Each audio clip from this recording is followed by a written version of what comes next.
Hey guys, today we're talking Hogwarts Legacy. So I've had some time to sit down now and play the game, and there's actually quite a few things that I've learned along the way that I kind of wish I knew when I first started. So with this video, we're going to go over my top 10 tips and tricks that I think you guys need to know. So let's dive in and learn about some really useful info that's going to help you guys in your journey in Hogwarts Legacy. Having access to a wide range of spells is essential for success in Hogwarts Legacy. The more spells you have, the better equipped you'll be to handle any challenges that come your way. Luckily, unlocking new spell sheets is pretty easy. As you level up in the game, you'll earn talent points that can be spent on new spells and abilities. And the best part? You can unlock these spell sheets right from the start of the game. So it's a good idea to prioritize unlocking these early on, so that you guys have more spells at your disposal as you progress through the game. And once you have your spell sheets, don't forget to assign them to the quick use slots so that you guys can use more spells in battle more quickly. As you explore the world of Hogwarts Legacy, you'll come across a type of chest known as the eyeball chest.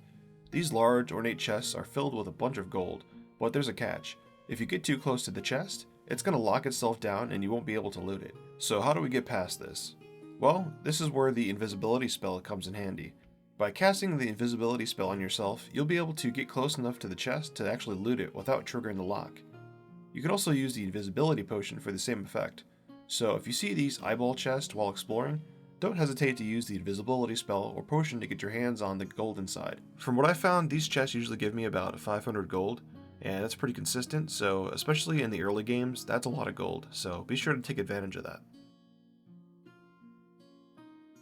In Hogwarts Legacy, you'll find yourself in plenty of battles with a variety of magic creatures and deadly foes. To emerge victorious, it's important to use all of your tools at your disposal, including your spells. One of the most effective ways to defeat your enemies is by comboing your spells.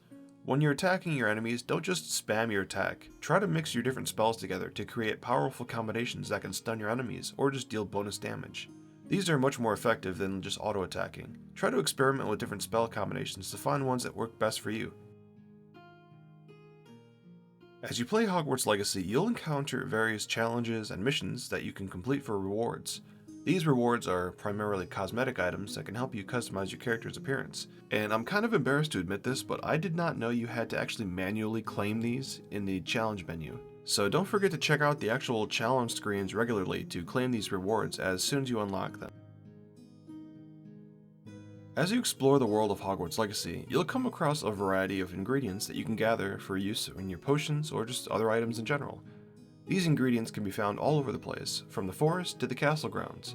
It's a good idea to keep an eye out for these ingredients as you play because they can be incredibly useful later on. By gathering ingredients as you go, you won't have to rely on buying materials from shops as often. Instead, you'll already have the ingredients you need on hand, so be sure to take a closer look at your surroundings as you play. You never know what sorts of things you might find.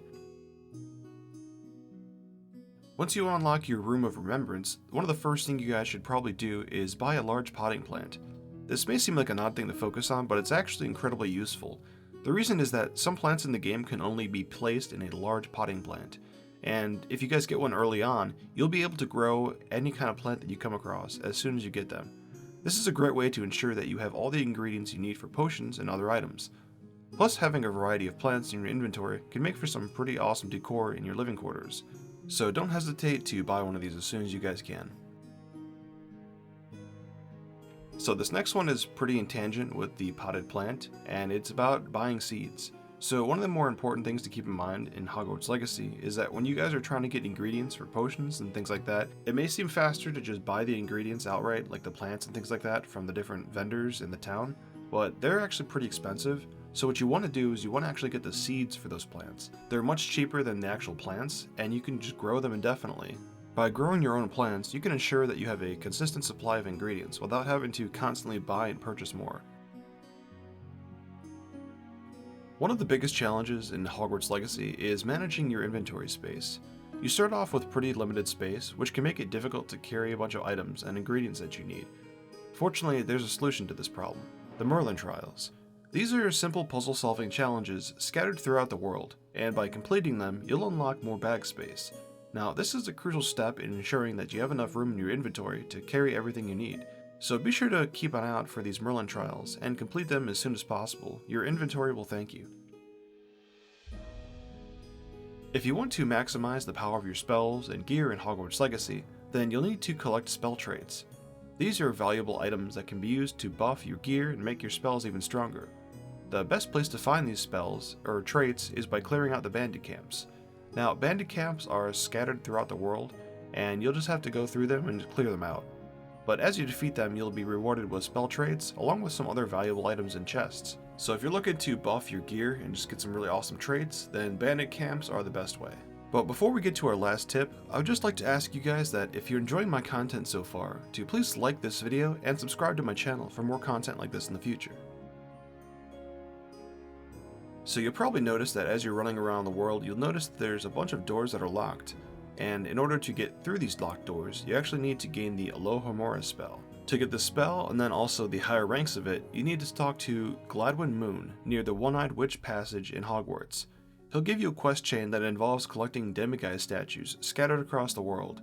Although this quest chain is a bit lengthy, it's well worth it to do because once you do complete it, you'll be able to unlock any locked door in the game. And one of the nice benefits to being able to get into these like level 3 locked rooms is the chests in there will have a higher chance of dropping legendary gear. So it's definitely worth it to upgrade that spell. And these are just some of the many tips and tricks that you guys need to know in order to excel in Hogwarts Legacy. By following these suggestions, you guys can level up faster, become more powerful, and unlock hidden secrets in the game. But what do you think? Have you guys tried any of these tips lately? Let us know in the comments below and share your own tips and tricks with the community. Thank you so much for watching, and we'll see you guys in the next one.